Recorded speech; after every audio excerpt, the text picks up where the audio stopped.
안녕하세요. 김호준입니다. 국정원 댓글 수사를 방해하기 위해 가짜 사무실, 가짜 서류를 만들어낸 국정원 사법방해 사건. 이 사건으로 인한 변정호 검사의 죽음에 대해 최근 일부 매체에서 윤석열 지검장의 책임을 거론합니다. 검찰 내부에서 업무 수행 중 발생한 일인데 지나치게 압박해 검사로서 마지막 자존심을 뭉갰다 하는 식입니다. 장례식장의 조문관 문무일 검찰총장에게 한 검사가 너희들이 죽였다고 고함을 질렀다며 검찰 내부 불만을 보도하기도 합니다. 이게 보수 매체의 과정이 아니라면, 그런 분위기가 실제 검찰 내부에 있다면 그런 사람들이야말로 그 죽음의 책임을 나눠 가져야 할 자들입니다. 검찰 자신의 고유 업무인 수사와 재판을 국정원이 방해하라고 검사들에게 시킨 공작 사건입니다. 자존심을 운운할 거면 검사에게 자신의 친정인 검찰을 속이라고 지시한 국정원을 거론해야죠. 국정원이 검찰을 병신으로 본 거 아닙니까?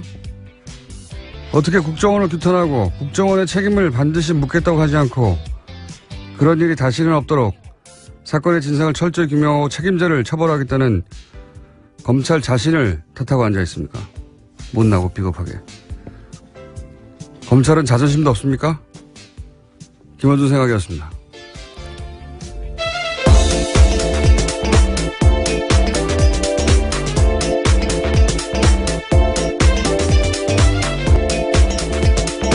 시사인의 김은지입니다.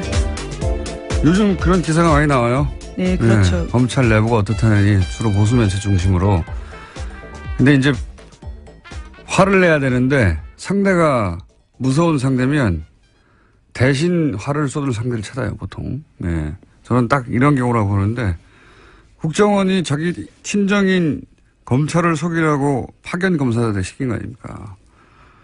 검찰을 병신 만든 거예요, 이게. 네, 위법한 지시라면 따를 필요가 없습니다. 이문정 검사건에서도 충분히 나오는데요. 무죄 구형했다가 지금 모든 것들이 다 무죄가 됐거든요. 위법한 지시를 따를 필요 없습니다. 근데 그 개개인 검사들이 무서워서 그랬다고 쳐요. 박근혜 정권 시절에 국정원에서 시키니까 개개인들은 그렇다고 쳐요. 하지만 이제 나중에 사정을 보니까 이제 이게 속이라고 한 것이고 진실이 드러났어요. 그러면 검찰이 화를 낼 대상은 박근혜 정권 그리고 그때 국정원을 향해 하는 건데, 그리고 자존심은 국정원이 그런 일을 검찰에게, 더군다나 그걸 파견 검사에게 시켰다. 이럴 때 구겨져야 되는 거죠, 자존심이라는 게. 예. 근데 국정원이 이제 굉장히 막강한 상대고, 또 두렵고, 그러니까 그냥 친정 식구들 뒤에서 욕하는 거 아니에요? 이게 자존심이 상하는 거지. 자기들끼리 검찰 순대고 욕하고 막. 그런 검사들이야말로 제가 보기엔 국정원이 검찰을 무시해도 되는구나 하는 시그널을 주는 건 검사예요. 왜냐면은 국정원은 검찰 보고 이런 일을 시켰는데 나중에도 자기들끼리 욕해. 앞으로도 그래도 되겠네? 이런 신호를 주는 거죠. 예. 진짜 자존심 상황은 그런 거죠. 그래서 검사들 분위기가 심상치 않다. 그런 기사는 검사들을 두 번 병신으로 만드는 겁니다, 이게. 그런 기사를 보는 우리 시민들은, 뭐야, 이 바보들은. 예. 자존심도 없이. 그렇게 생각하게 만드는 거예요. 예. 바보 같은 일이라고 봅니다, 저는 정말. 어디다가 화를 내고 그래요? 자기들이 당해놓고, 자기들끼리 욕하고. 바보. 첫 뉴스는 뭡니까?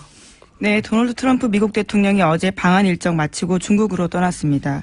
그러면서 어제 국회에서 연설을 했는데요. 주로 북한 인권 문제를 거론하면서 북한 체제를 비판했습니다. 32분 연설 중에서 24분을 여기다가 썼는데 중국과 러시아의 대북 압박 동참도 촉구했습니다. 하지만 당초 예상됐던 한미 자유 FTA 개정 필요성 등 통상 관련된 압박성 발언은 거의 나오지 않았습니다. 이건 사전에 맞춘 걸로 보여요. 그러니까 북한에 대해서 이제 뭔가 강한 군사적인 발언을 할까봐, 예. 우리로서는 계속 걱정을 했지 않습니까?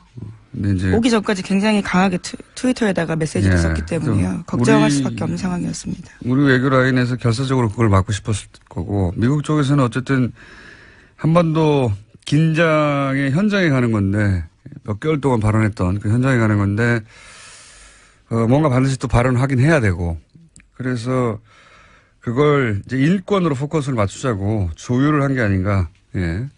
저는 이거는 우리 외교라인을 칭찬해야 한다고 봅니다. 인권을 자기가 먹을 게 관심 있다고 20몇 분 동안 북한 인권에 대해서 발언했겠어요. 예. 뭔가 이제 강한 발언을 하긴 해야 되는데 그게 군사적인 것은 안 된다. 우리 쪽에서 막았고 뭐게 하긴 해야 되는 거 아니냐 그랬더니 이제 인권적으로 간 게 아닌가 싶어요. 영문 연설문 읽어봤어요? 아니요. 한국말이 있는데 왜 굳이. 아니, 근데 어감이 다르니까. 네. 네. 대통령 연설 정도 되면은 문장이나 뭐 이런 메시지나 수준도 상당히 높고 뭐 네. 명문도 나오기도 하는데 트럼프 연설은 좀 유치합니다. 내용도 그렇고. 예를 들은 것도 수준이 낮아. 예를 들면 뭐 한국 건축 기술 뭐 네, 그렇죠. 우러나면서 63 빌딩. 우리가 미국 가서 엠파이어 스테이트 빌딩을 보라. 미국의 발전상, 막 건축의 위대함, 이런 거, 그 미국 의회에서 연설했다고 해봐요. 그럼 하지도 않겠지만, 예. 아주 많은데, 근데 그런 거 하고 무관하게 이제 트럼프는 이번에 한국인들에게 점수를 좀 따고 왔다고 봅니다, 저는. 예. 아베를 무시했던 행동과는 다르게, 예. 여기서는 뭐 하여튼 최대한 맞춰주고. 네, 예. 또 특히 군 위안부 할머니를 안아주는 영상이 굉장히 화제가 됐었는데요. 전반적으로 네. 한국 상황에 맞추고 돌발 상황 하지 않으려고 그래서 불안했던 시민들의 호감을 전 남겼다. 예. 장사했다 자기도. 네. 사람 근본이야 변하겠습니까만은 우리 외교라인이 트럼프하고 트럼프 이 돌발적인 트럼프 누구 말도 안 듣는 트럼프에 대해서 사전에 여러 가지 프로토콜을 잘 조율했다. 이거 외교라인을 칭찬할 일이라고 봅니다. 저는 돌발 상황이 전혀 없었기 때문에. 반면에 일본은 이제 트럼프 가고 났더니 비판하는 기사가 이제 나오기 시작했어요. 예. 돈만 퍼주고 얻은 게 뭐냐고. 특히 그 딸 이방카한테 거의 5천억 정도 되지 않습니까? 예. 네, 아이 그쪽에 투자를 하겠다라고 밝혔었죠. 골프장 이야기도 많이 나와요. 네, 어제 대놓고 자기 골프장 이야기를 했었습니다. 우리나라에서는 아, 그 네, 얘기했고 네. 일본에서요. 예. 자기 골프장 얘기하는 것도 웃기지 않습니까? 남의 나라에 와가지고 자기 골프장 잘하는 것도. 자기 골프장에서 한국 선수들이 1위를 했다라는 이야기였는데요. 포인트는 한국 선수 1위보다는 자신의 골프장이었던 것 같습니다. 그러니까요. 예. 참 희한한 사람이에요. 예.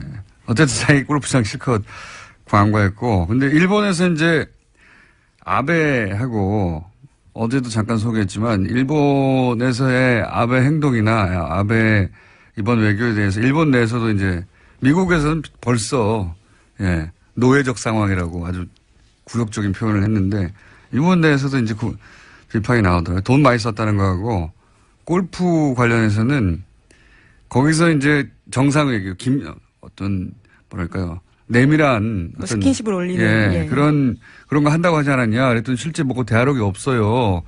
근데 그 이유를 보도한 매체가 하나 있어요. 그 골프 실력이 떨어져가지고 주로 벙커에 빠져가지고 예, 넘어지는 영상이 또 화제가 됐습니다. 넘어진 것도 넘어진 거지만 원래 코스를 골프는 그 이동을 하는 동안 같이 다니잖아요. 그 사이에 옆에 사람이 없으니까 그때 대화하고 뭐 이런다는 건데 뻥 뚫린 곳에서 도청의 위험도 없는 곳에서 근데 벙커에 자꾸 빠지고 그러니까 코스를 같이 다니지를 못했대요 대부분. 그래서 혼자 벙커에 자빠지고 급하게 가야 되니까 그런 영상이 나온 것이고 코스 대부분은 트럼프는 이제 마츠야마 그걸 모르시구나. 마츠야마 히데키인가요? 하여튼 골프 선수 있어요. 세계 랭킹사에. 대부분은 그 선수하고 다녔다. 이런 보도도 나오고 있습니다. 무슨 외교를 했냐 뭐 이런. 예. 재밌는 보도들이 일본 쪽에서 나오기 시작했어요. 자, 다음 뉴스는 뭡니까? 네, 군 사이버사령부 댓글 사건과 관련해서 이명박 전 대통령의 지시가 있었다라는 진술이 나왔다는 보도입니다. 그제 검찰에 소환됐던 김관진 전 국방부 장관의 진술이라는 건데요. 특히 김 전 장관은 19대 대선을 앞두고 이뤄진 사이버사 요원 증편을 이명박 전 대통령이 시켰다라고 인정했습니다. 그럴 줄 알았어요, 저는. 이분은 가자마자 입을 열 줄 알았어요. 김관진 전 마지막 임무가 실장이었으니까. 전 실장은. 네, 박근혜 정부에서 실장이었고요. 예. 예, 이명박 정부에서는 장관이었습니다. 굉장히 긴 시간 동안 중용됐잖아요. 정권에 그렇죠. 대해서. 그렇다는 얘기는 정권 입맛에 굉장히 잘 맞춘다는 얘기거든요. 예. 상황에 따라 얼마든지 바뀔 수 있는 분이라 저는 이분은 바로 보여줄 사람이 없잖아요, 이제. 본인을. 예. 바로 실토하는 게 뭐 하루도 안 걸렸는데 이제 줄줄줄 다 나오고. 예. 그리고 반면에 이제 남재준 전 국정원장도 예, 어제 출석했습니다. 예. 이분은 김관진 실장하고는 스타일이 좀 다르죠. 자신이 굉장히 거물인 줄 아는 스타일인데. 예. 예, 어제도 굉장히 거칠게 이야기하고 갔는데요. 네, 이분도 다임엽니다. 예. 왜 그러냐면 이건 본인이 거물인 줄 아는 스타일이거든요. 대선 출마도 막 하고 막. 예, 실제로 예, 그렇죠. 예, 본인이 정점에 올라 있는 분이라고 착각하는데 국정원에는 이렇게 다른 출신으로 와서 국정원장 하고 지나가는 사람들한테 국정원 별 관심 없어요. 관심 없는데 대단하다고 생각하는 분들이 이제 검찰 조사를 받기 시작하면 본인이 거물이 아닌 것을 깨달아가는 과정이거든요. 예. 거물이 아닌 걸 깨달으면 또 입을 다 엽니다. 이분도 많은 이야기를 하실 것이다. 저는 전망하는 바입니다.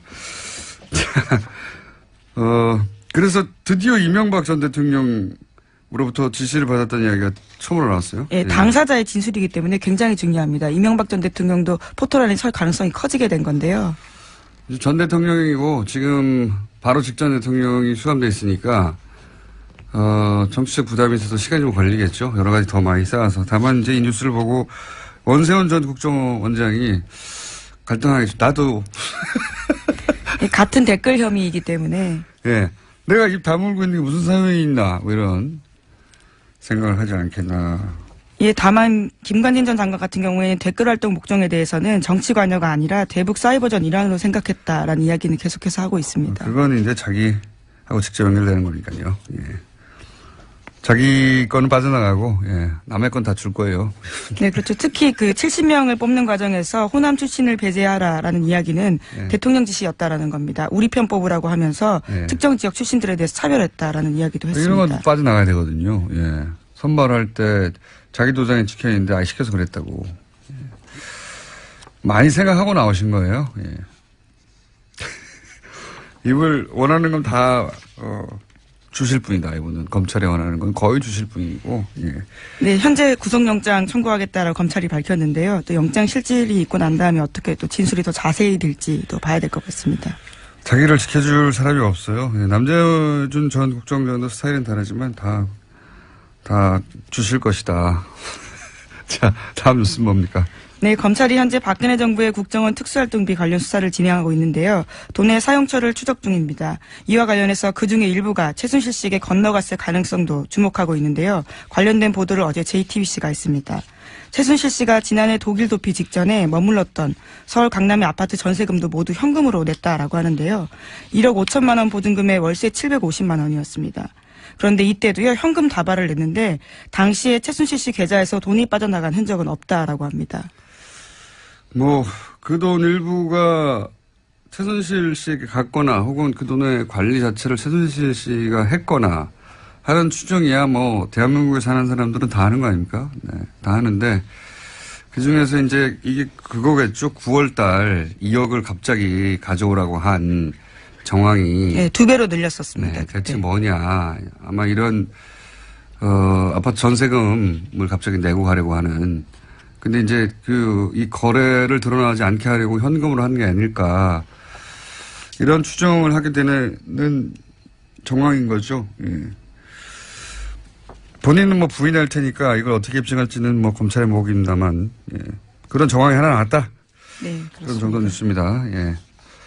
자, 지금 5분이 남았네요. 한 2개. 네. 2개 정도 할 수 있을 것 같습니다. 2개 혹은 3개. 다음 뉴스는 뭡니까? 네, 박근혜 정부 국가정보원에서 46일간 단식한 세월호 유가족 김용호 씨의 동향을 수집하고 또 어버이연합의 세월호 규탄 집회를 했다라는 사실이 공식적으로 밝혀졌습니다. 어제 국정원 적폐청산 TF가 밝힌 내용인데요. 국정원의 세월호 여론조작 및 사찰 의혹 조사를 심사한 결과를 발표했습니다.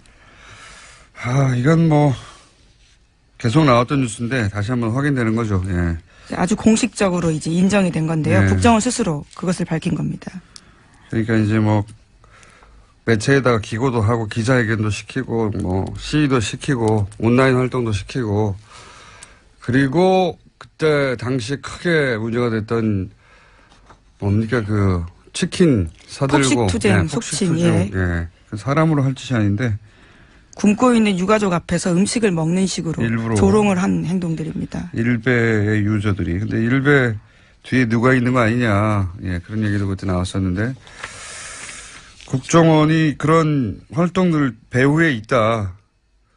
라는 의심에 대해서 일부 정도 밝혀낸 거죠. 예. 네, 또 김영호 씨 같은 경우에 단식하다가 병원에 입원했었는데 병원장과 주치의 등을 상대로 김 씨 관련된 정보도 국정원이 확인했다라고 합니다. 그러니까 민간인 사찰 의혹까지도 확인된 거죠. 국정원은 뭐 안 하는 게 없어요. 예. 그리고 국정원이다 하고 가서 뭘 묻는데 대답하지 않는 사람도 거의 없습니다. 국정원이라고 하는데.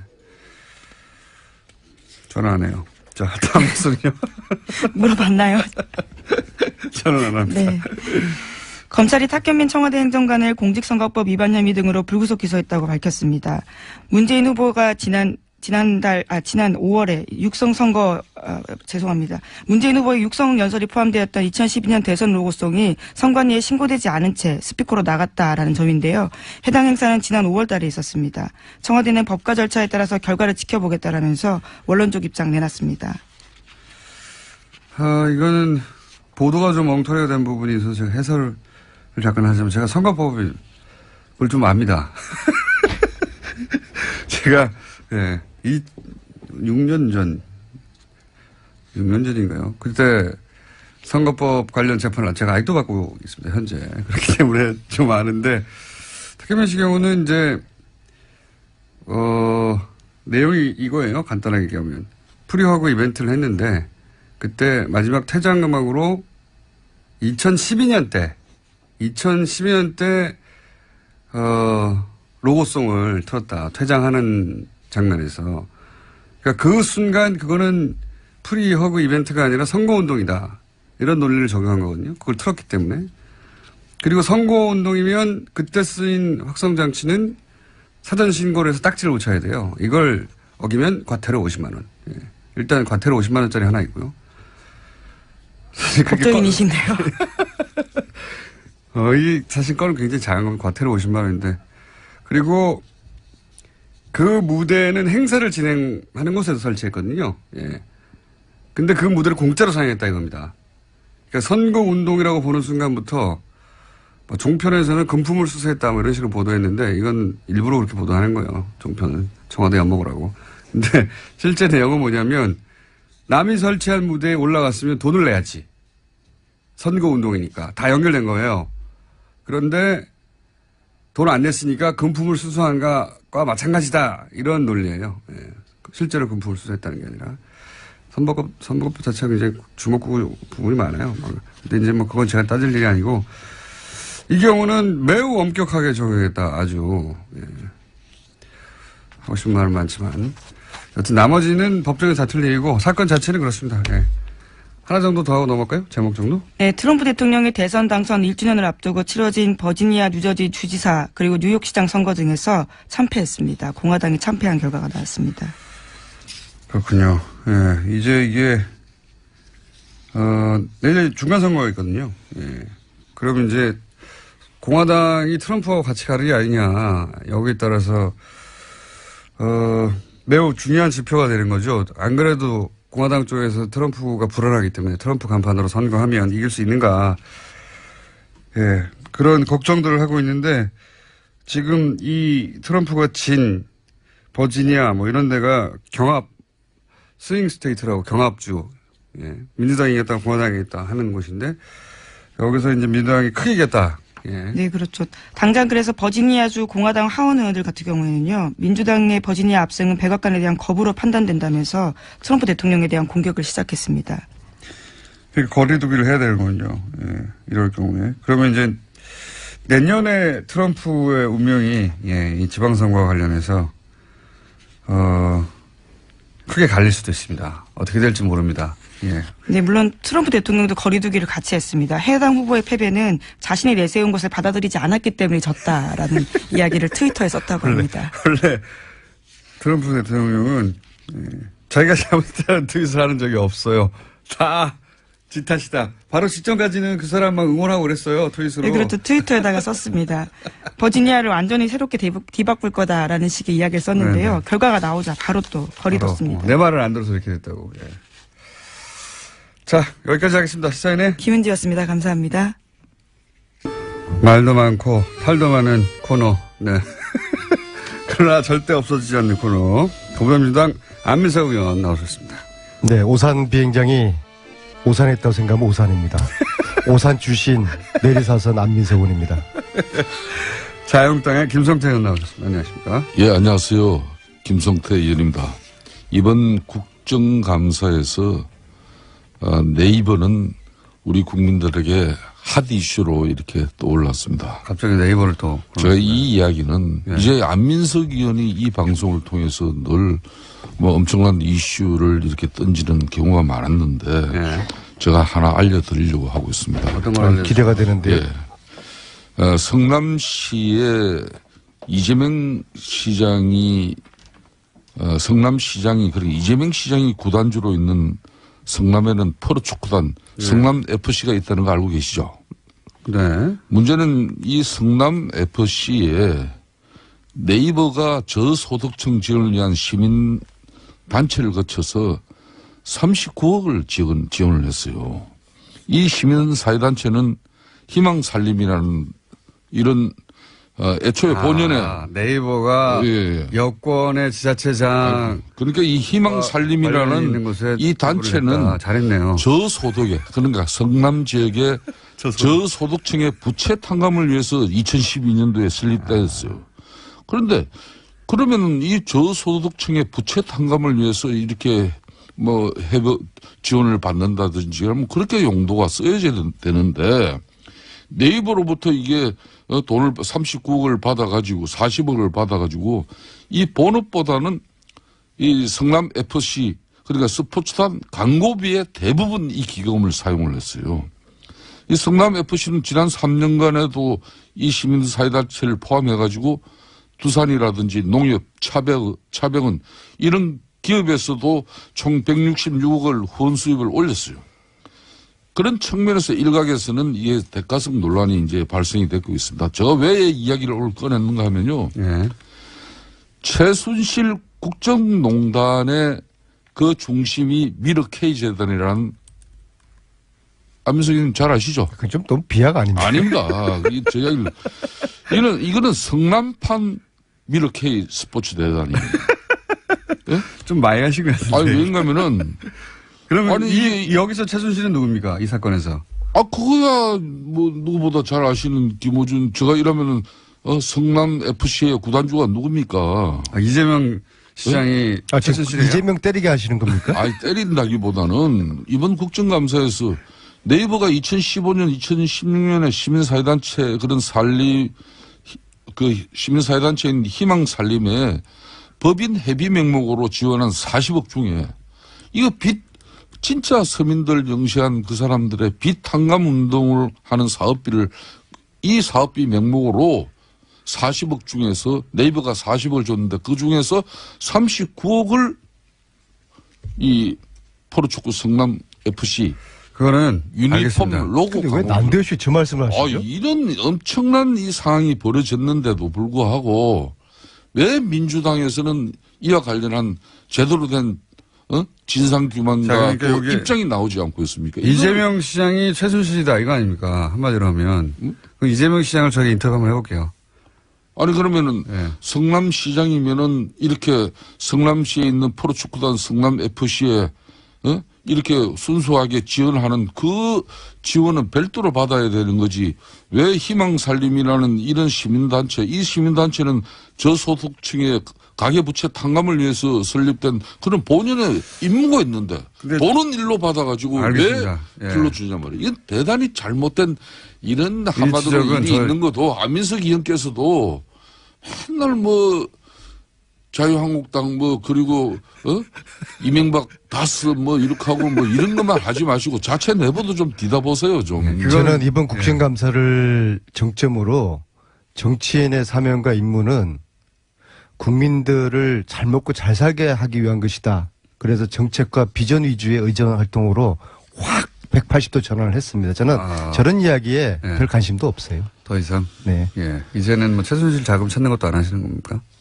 그거는 좀 그것만 마무리. 빼고. 예, 네, 그것만 빼고. 그거는 예, 그건 문제는 끝나지 않은 전쟁을 문제는 수행해야죠. 그거는 저희가 예. 네이버가 이제는 이 40억을 성남시에 그러니까 희망살림에 기부한 그 달에 예. 네이버가 제2 사옥이 필요했어요.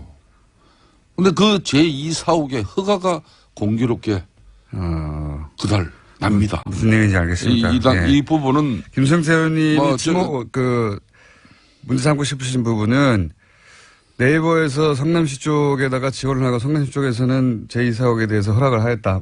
이런 내용이죠. 왜? 뭐 특혜 준 게 있어요? 의혹이죠, 의혹. 특혜 준 게 있어요? 아니 그 공교롭게 그렇게 맞아 떨어져요. 네. 그 우연이겠죠, 그거는. 왜 우연이죠? 네이버가 이렇게 성남시에 분당 정자동인가 어디에 의원님, 그건 충분히 알았고요. 제가 이재명 시장을 이거는 최순실하고 등치시키는 거는 그건 좀 너무 과하신 거예요. 이건 내용을 저희가 모르니까 한번 이 부분도 이 부분을 저희가 도 이제 이런 부분도 저는 국민들 먹고 사는 문제만 관심이 있어요. 일단 내용을 의원님도 모르고 그러니까 안민석 의원님도 모르고 저도 몰라서 요거는 저희가 빠른 시간 내에 이재명 시장님 연결해가지고 사정을 확인해 보겠고 어쨌든 지금 문제 삼으신 것은 성남시하고 네이버 사이에 물밑에서 무슨 거래가 있는 게 아니냐 이거죠. 아니 성남시가 희망살림이라는 시민사회단체를 설립한 것은 저소득층의 빚을 탕감해주기 위해서 말 그대로 좋은 일로 만드는 거예요. 의원님 충분히 말씀하셨어요. 그러면 쓸데없는 말씀하시 그만하시고 진도 나갑시다. 네. 아니 의혹을 제기하셨기 때문에 그 부분에 대해서는 아는 사람이 답을 해요. 저희는 알지를 못하기 때문에 내용을. 저는 의혹도요. 제가 저런 건 좀 과거에 최순실 추적을 많이 했지 않습니까? 발로 뛰면서 최소한 저런 말씀하기 위해서는 내부자의 김 아무개의 정언에 의하면 그런 거 정도는 이야기하셔야지 어디서 프린트해가지고 자료 찾아가지고 말씀하시면은 그별 신뢰성이 없어요. 조선비즈에 실린 거예요. 조선비즈. 예. 이게 지금 현재 자유한국당 정치보복대책특위에서 그 위원장이 김성태 의원님이시죠? 그렇습니다. 그 첫 번째 터트린 게 이재명 때리기 저겁니까?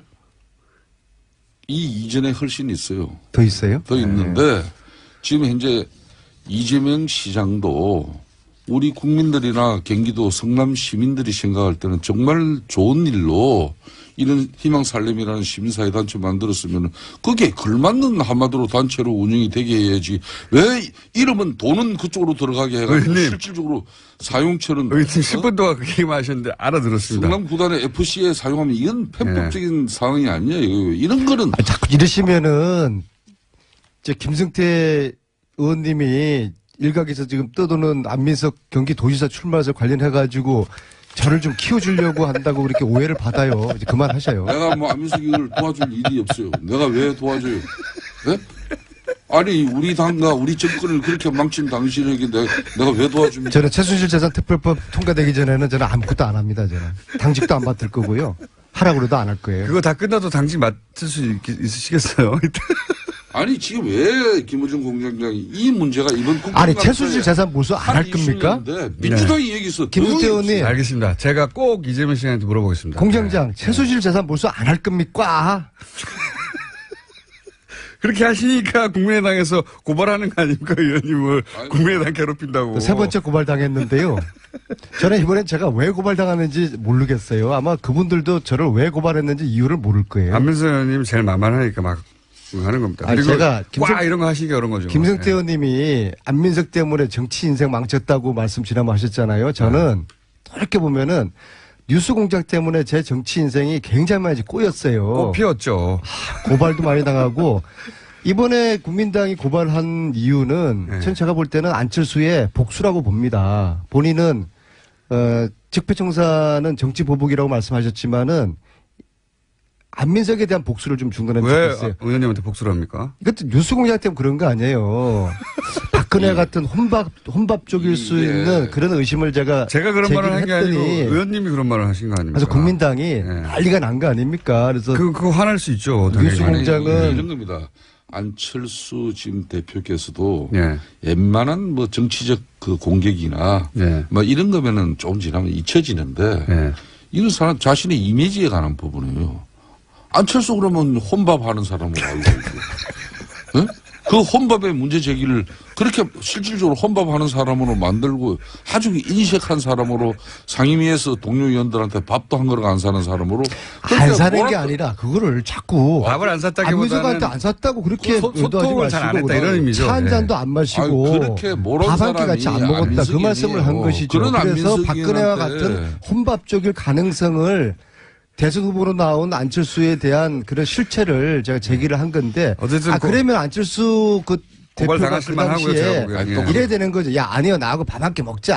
아유 뭐 그런 가지고 그러냐 이렇게 하는 게 정상인데 그걸 갖다가 방심위에 제소를 했잖아요. 한 번도 그래서 고발 당하시겠네요. 뉴스공장이 김호준 공장장이 징계 먹었잖아요. 그러니까 처음 안철수 제가 한 말은 아니에요. 안철수 대표는 뉴스공장이 지난 징계를 2월달에 먹었잖아요. 혼밥 문제를 갖다 안민석 의원이 제기하고 그 이후에 안철수 후보가 최순실 사태에 또 침묵했다는까지 그것도 이제 고발당했죠. 고소당해서 했어요. 그게 예. 이제 응? 그건 무혐의 나오잖아요. 무혐의 나왔잖아요. 예. 수원지검의 그러니까 판결문이 뭐냐면은 예.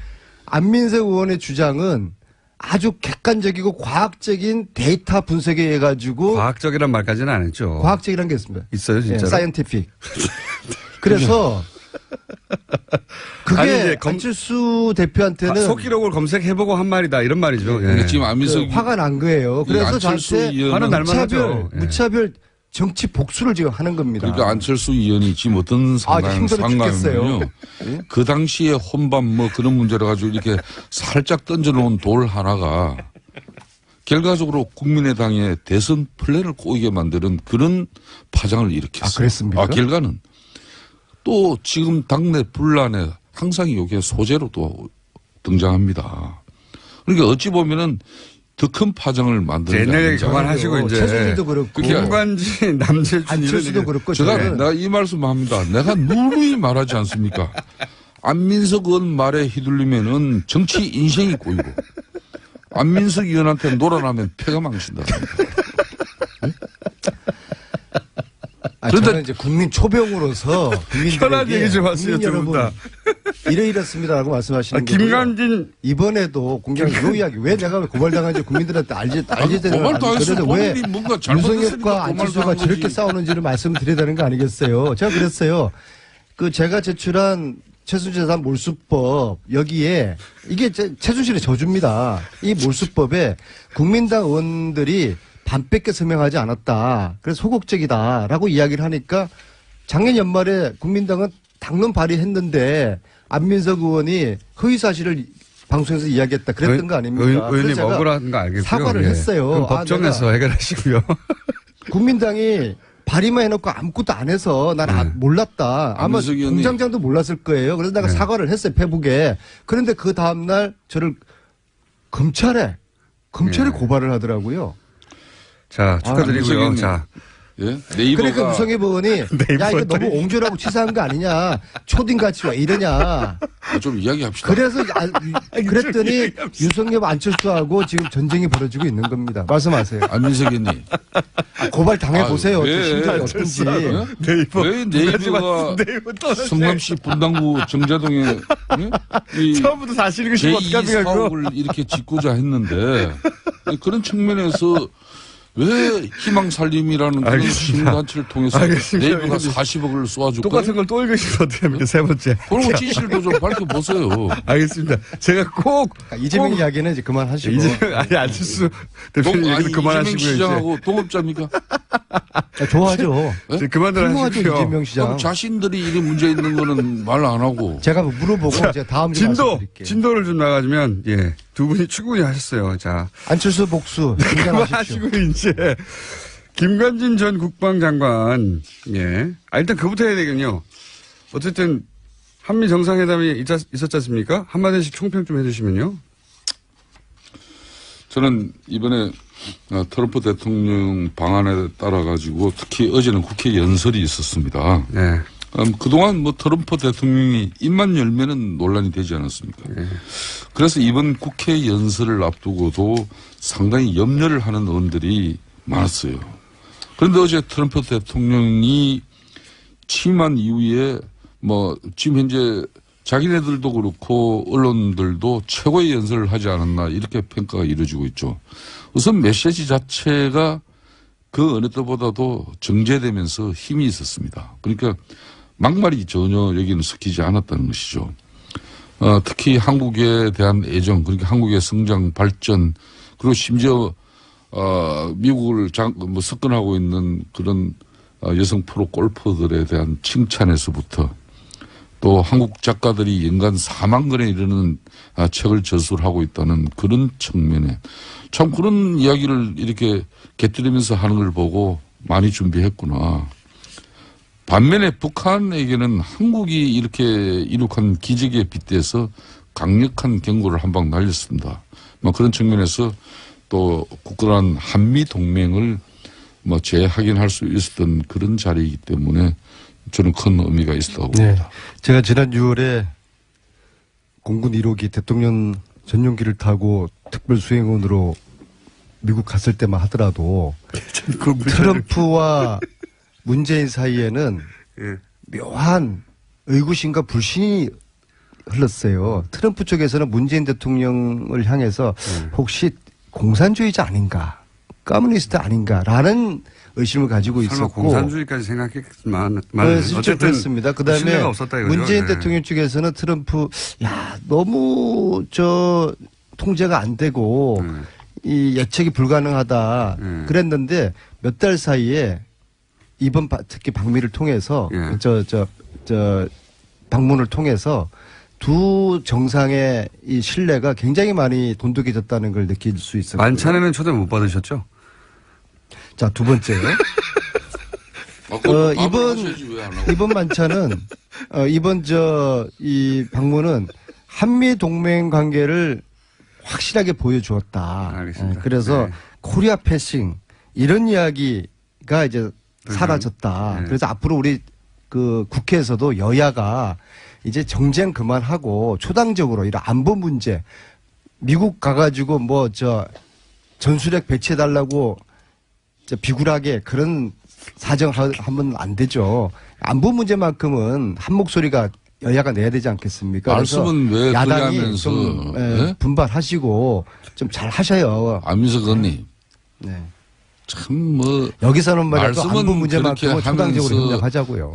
제1당의 당대표의 방미 활동에 대해서 비열하게 이렇게 표현을 한다는 게 어떻게 그러니까 이 교통방송이 맨날 방송윤리심의위원회에서 제소가 당하는 거예요. 언제까지 안민석 의원은 맨날 고발이나 당하고 본인만 고발 당하면 되는데 이 방송까지도 고발이 당한단 말입니다. 그런 거 언제까지 그럴 거예요? 김성태 의원님은 다 좋은데 한 가지 도드라진 예. 아주 단점 하나가 있어요. 이거 꼭 고쳐야 됩니다.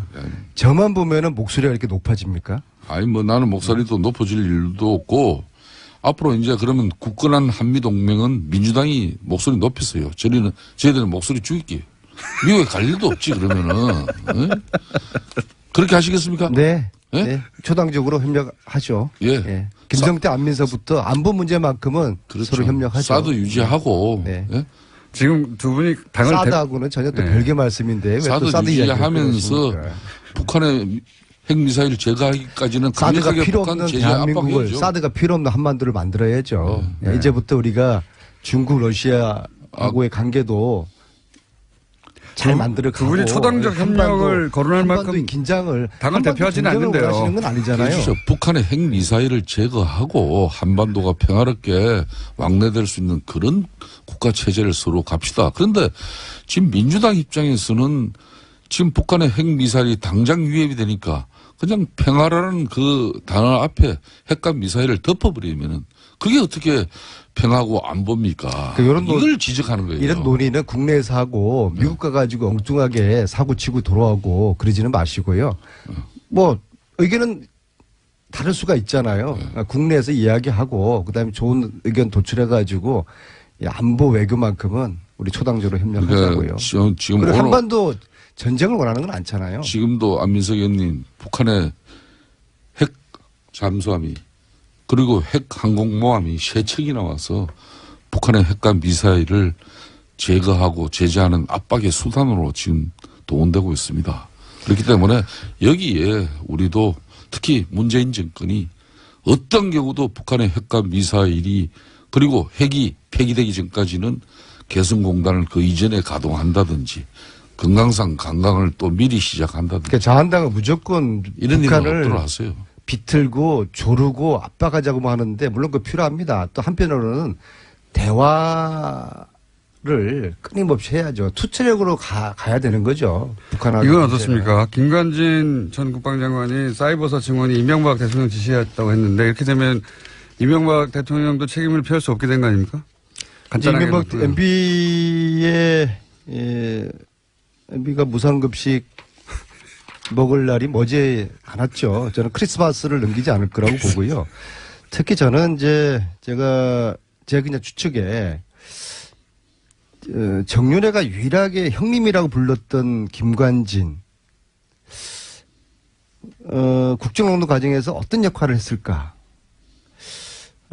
끊임없이 제기되는 MBC뿐만 아니라 박근혜 정권에서도 역할을 했을 것이다. 최순실이가 어떤 무기와의 무기 거래 이런 이야기들이 저는 김관진의 커넥션 이 부분을 검찰이 이 부분을 최순실, 김관진 무기 거래 이 부분을 검찰이 저는 김관진을 구속시켜야 된다 봅니다. 그 안민석 의원님, 영장은 청구됐습니다. 이미. 제가 이참에 한 말씀 드리겠습니다. 그런데 판사들이 판사들을 믿을 수 없다기는 좀 그렇지만요. 고발당하신 입장에서 그런 말 하시면 안 되고요. 아니, 그리고 말이에요. 법정에 쓰실 텐데. 지난번에 이영훈 부장판사 있지 않습니까? 이재용의 그 주심 판사를 맡아서 그것도 역시 제가 뉴스공장에서 그 사실을 이영훈 판사의 장인이 최순실의 후견인이다.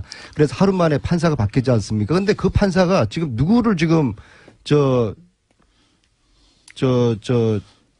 안민석 의원님. 주심 판사입니까? 누구의 주심 판사냐면요. 우병우입니다. 우병우. 저는 이게 이해할 수가 없어요. 제가 한 말씀 드리겠습니다. 조금 전에 이제 전직 대통령 이명박 대통령을 이제 국가가 주는 밥을 드실 때 다 됐다 이제 이런 얘기를 하셨는데 제가 그냥 무상급식이라고 표현했습니다. 저는 그래요. 차라리 그러면은 이명박 전 대통령에 대해서 이 댓글과 관련해 가지고 정확하게 이 정권이 당신을 갖다 구속시키겠다. 만천하에 선언하세요. 제가 왜 그런가 하면은 어제도 정말 저희들이 볼 때는 억울하고 정말 가슴 아픈 그 죽음이 어제 발인이 이루어졌어요.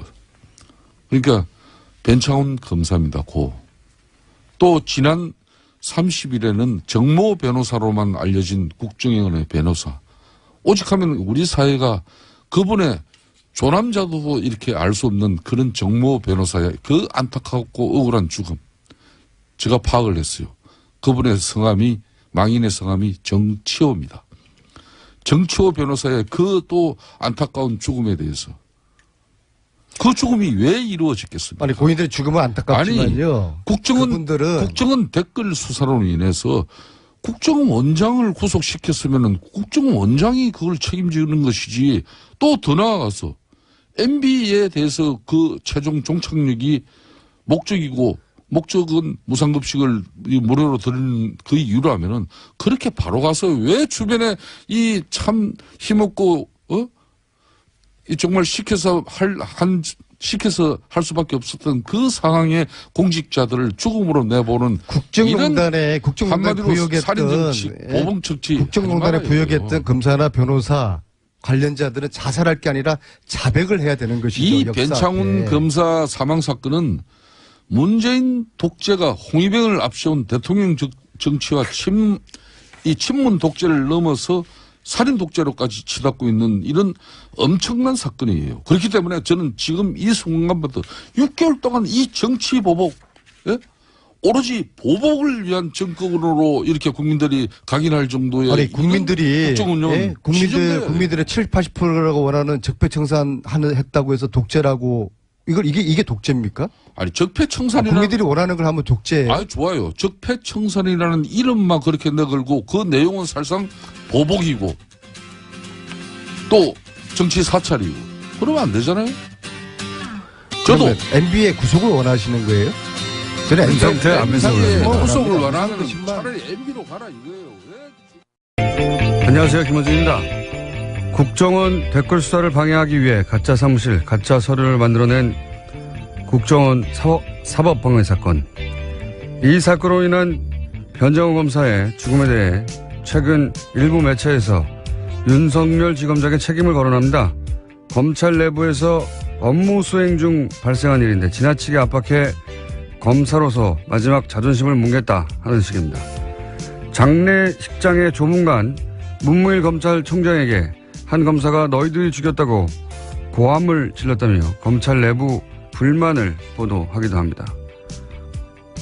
이게 보수 매체의 과정이 아니라면, 그런 분위기가 실제 검찰 내부에 있다면 그런 사람들이야말로 그 죽음의 책임을 나눠 가져야 할 자들입니다. 검찰 자신의 고유 업무인 수사와 재판을 국정원이 방해하라고 검사들에게 시킨 공작 사건입니다. 자존심을 운운할 거면 검사에게 자신의 친정인 검찰을 속이라고 지시한 국정원을 거론해야죠. 국정원이 검찰을 병신으로 본 거 아닙니까? 어떻게 국정원을 규탄하고 국정원의 책임을 반드시 묻겠다고 하지 않고 그런 일이 다시는 없도록 사건의 진상을 철저히 규명하고 책임자를 처벌하겠다는 검찰 자신을 탓하고 앉아 있습니까? 못나고 비겁하게. 검찰은 자존심도 없습니까? 김원준 생각이었습니다.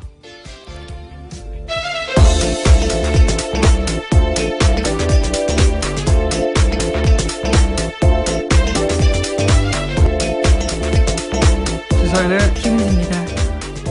요즘 그런 기사가 많이 나와요. 네, 그렇죠. 네, 검찰 내부가 어떻다느니 주로 보수 매체 중심으로.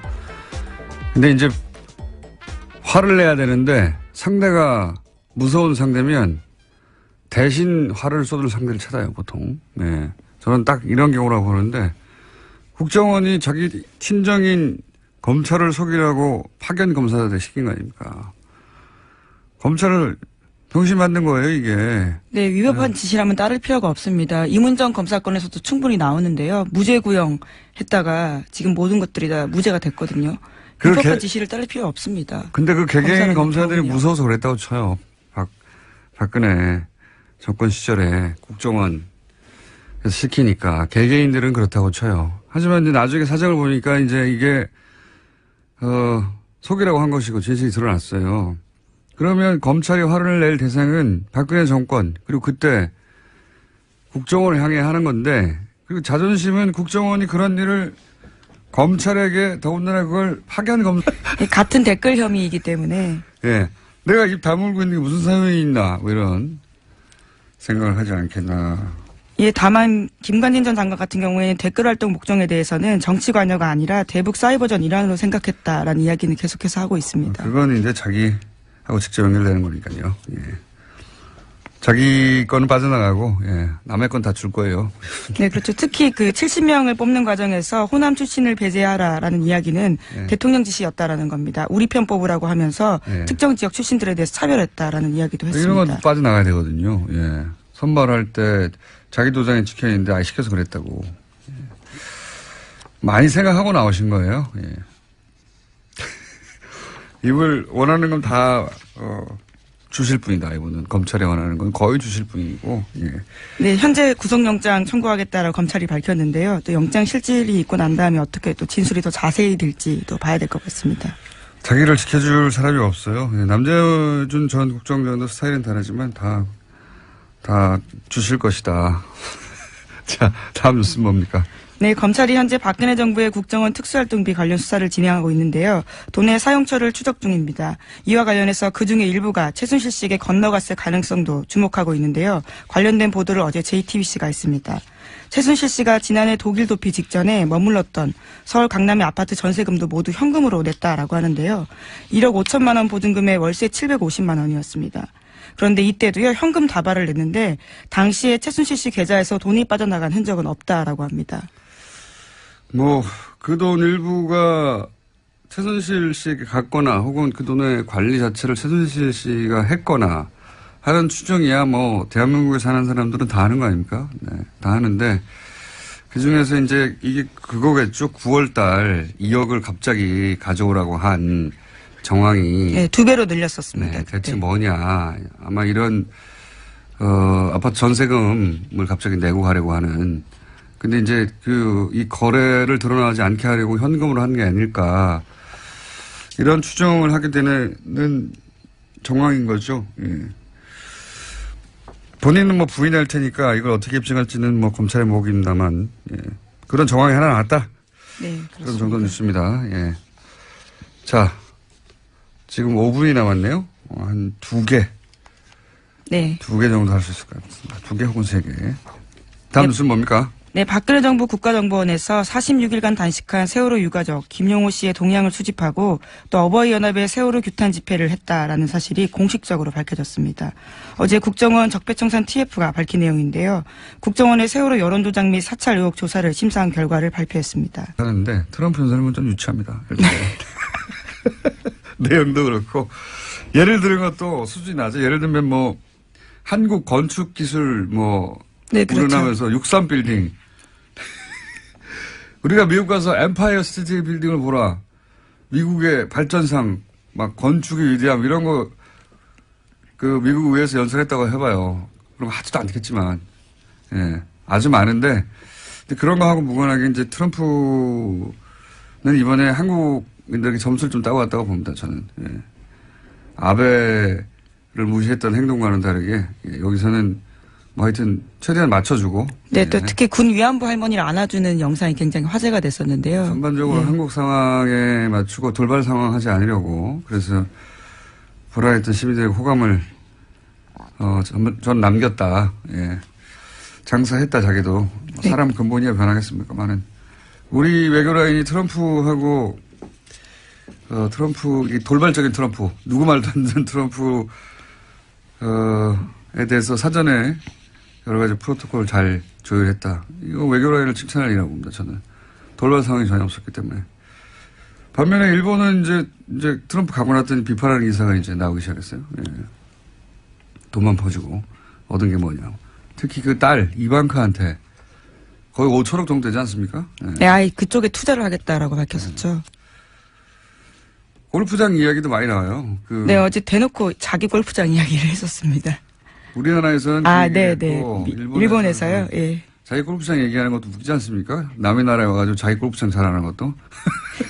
자기 골프장에서 한국 선수들이 1위를 했다라는 이야기였는데요. 포인트는 한국 선수 1위보다는 자신의 골프장이었던 것 같습니다. 그러니까요. 예.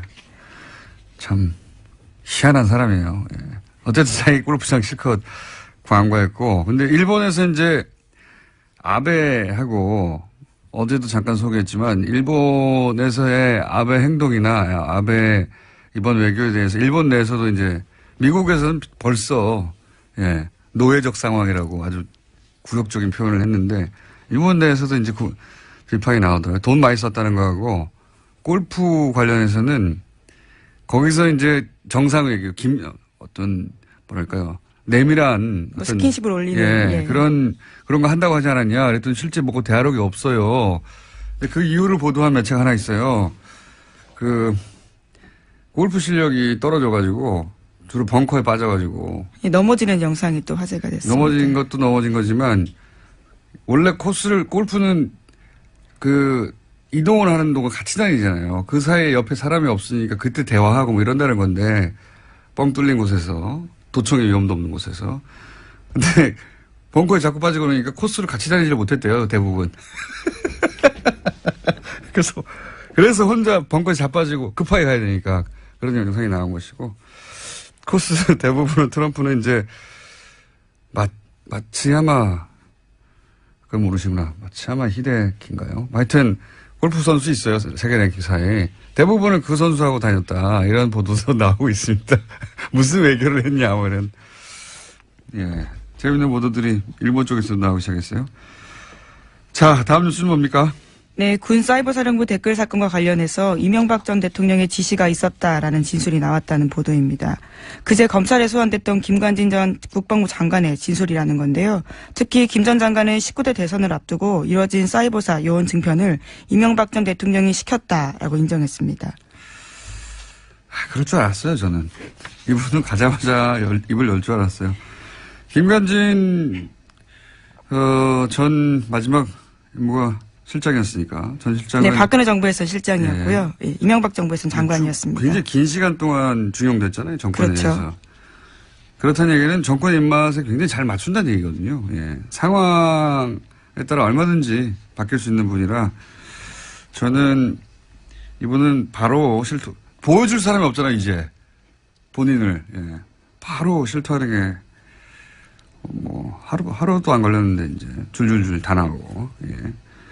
그리고, 반면에 이제 남재준 전 국정원장도. 예, 어제 출석했습니다. 예. 이분은 김관진 실장하고는 스타일이 좀 다르죠. 자신이 굉장히 거물인 줄 아는 스타일인데, 예. 예, 어제도 굉장히 거칠게 이야기하고 갔는데요. 네, 이분도 다 입 엽니다. 예.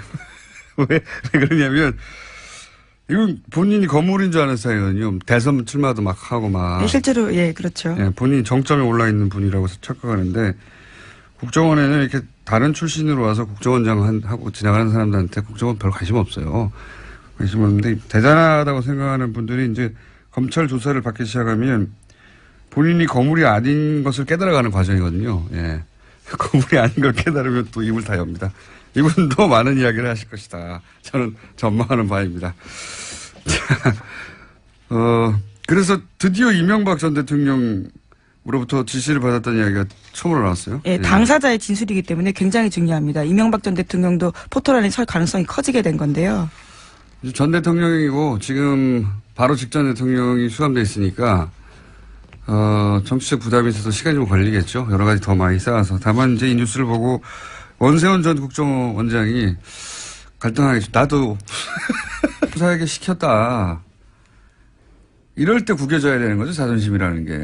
예.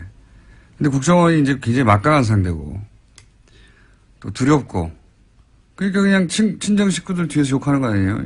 이게 자존심이 상하는 거지.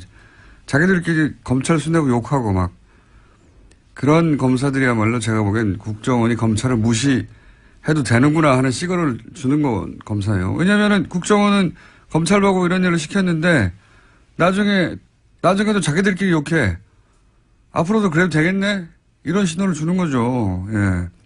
진짜 자존심 상황은 그런 거죠. 그래서 검사들 분위기가 심상치 않다. 그런 기사는 검사들을 2번 병신으로 만드는 겁니다, 이게. 그런 기사를 보는 우리 시민들은, 뭐야, 이 바보들은. 예. 자존심도 없이. 그렇게 생각하게 만드는 거예요. 예. 바보 같은 일이라고 봅니다, 저는 정말. 어디다가 화를 내고 그래요? 자기들이 당해놓고, 자기들끼리 욕하고. 바보. 첫 뉴스는 뭡니까? 네, 도널드 트럼프 미국 대통령이 어제 방한 일정 마치고 중국으로 떠났습니다. 그러면서 어제 국회에서 연설을 했는데요. 주로 북한 인권 문제를 거론하면서 북한 체제를 비판했습니다. 32분 연설 중에서 24분을 여기다가 썼는데 중국과 러시아의 대북 압박 동참도 촉구했습니다. 하지만 당초 예상됐던 한미 자유 FTA 개정 필요성 등 통상 관련된 압박성 발언은 거의 나오지 않았습니다. 이건 사전에 맞춘 걸로 보여요. 그러니까 북한에 대해서 이제 뭔가 강한 군사적인 발언을 할까봐, 예. 우리로서는 계속 걱정을 했지 않습니까? 근데 이제. 오기 전까지 굉장히 강하게 트위터에다가 메시지를 썼기 때문에요. 걱정할 수밖에 없는 상황이었습니다. 우리 외교 라인에서 결사적으로 그걸 막고 싶었을 거고, 미국 쪽에서는 어쨌든 한반도 긴장의 현장에 가는 건데, 몇 개월 동안 발언했던 그 현장에 가는 건데, 뭔가 반드시 또 발언하긴 해야 되고, 그래서 그걸 이제 인권으로 포커스를 맞추자고 조율을 한 게 아닌가, 예. 저는 이거는 우리 외교 라인을 칭찬해야 한다고 봅니다. 인권을 자기가 뭐 그렇게 관심 있다고 20몇 분 동안 북한 인권에 대해서 발언했겠어요. 예. 뭔가 이제 강한 발언을 하긴 해야 되는데 그게 군사적인 것은 안 된다. 우리 쪽에서 막았고, 뭐 하긴 해야 되는 거 아니냐 그랬더니 이제 인권적으로 간 게 아닌가 싶어요. 영문 연설문 읽어봤어요? 아니요. 한국말이 있는데 왜 굳이. 아니, 근데 어감이 다르니까. 아, 네. 네. 대통령 연설 정도 되면은 문장이나 뭐 이런 메시지나 수준도 상당히 높고, 뭐 네. 명문도 나오기도